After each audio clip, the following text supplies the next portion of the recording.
Well, today is one of those days where, well, we should actually do it every day, but more attention today, that we should say, yes, Lord, I will follow you. It's kind of a response to the fact that Jesus has called us, chosen us, claimed us, made us part of his life forever and ever, will love us no matter what. And to all of that we say, yes, Lord, I will follow you. Well, we have come full circle. We have been at the manger. We've seen the baby. We've been there at the baptism where John the Baptist in the River Jordan, that sparkling water there, and the dove comes down. We've been there with all the teaching, the preaching, the healing. We've been in that boat that was in the storm. We've been at the feeding of the 5,000. We've been in all of those places. And then it came to the point of the week of Passion. And we walked with Jesus through all those torturous days. He nailed to the cross and died there. Then we celebrated the glorious resurrection of Jesus. Not only his life, but our lives lifted up forever and ever. So it is really appropriate today that we, on Christ the King Sunday, say, yes, Lord, I'll follow you. But we do and we sometimes don't. Sometimes we're really excited about it and following Jesus and doing what he says, but then sometimes we kind of wander off, we kind of stray. Sometimes we just don't want to do it.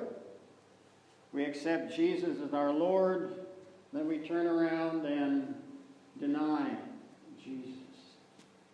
So, what's up with that? Why do we do things like that? Have you ever had a job where you had to take orders? I'll let everybody laugh for a while. Did you like that? Did you really love that? Somebody telling you what to do? I was really lucky. My first job, when I was 12, I worked with my dad. And he was not really a boss. He was more of a teacher kind of person. This is the way you do it. And when I didn't do what he really wanted, he would explain it again in detail, that this is the way you're supposed to do it. I really didn't get into meeting with yelling until I was in high school and in football, where some of the coaches would make it very clear what they wanted you to do. What do you mean you're standing out there? Why don't you go block that guy? Then I went in the military. You know, they tell you what to do. They tell you when to get up, when to go to bed, what to wear, what to say. They just basically, yeah. And there were some vocal people along the way that, well, we won't really totally get into that. We really don't like that. We don't like somebody telling us what to do. I think some of that blossomed when we were teenagers. Anybody been a teenager? Do you remember those days? Do you remember that you knew everything in the world? And why those older people were telling you what to do? Of course, once you got to be about 25, 30, you found out that, hey, they were kind of smart, actually. You know, as those years, we kind of developed that real independence, and we kind of carried that in our whole life. Even when there's something good that can happen, like being healthy. You know, we should be exercising, we should be eating right, we should be getting all the sleep we need, we should be drinking plenty of water, and all these kinds of things. But when people tell us that we should be doing that, we kind of back off and say, well, what's it going to hurt that I have another little piece of turkey or another piece of pumpkin pie? What's it going to really hurt? We don't like that. And we don't like it when we really get going in life and we have all these things going on and people tell us to slow down and, you know, all this. We just don't like that kind of stuff. And then here comes Jesus. It tells us, well, I want you to do this.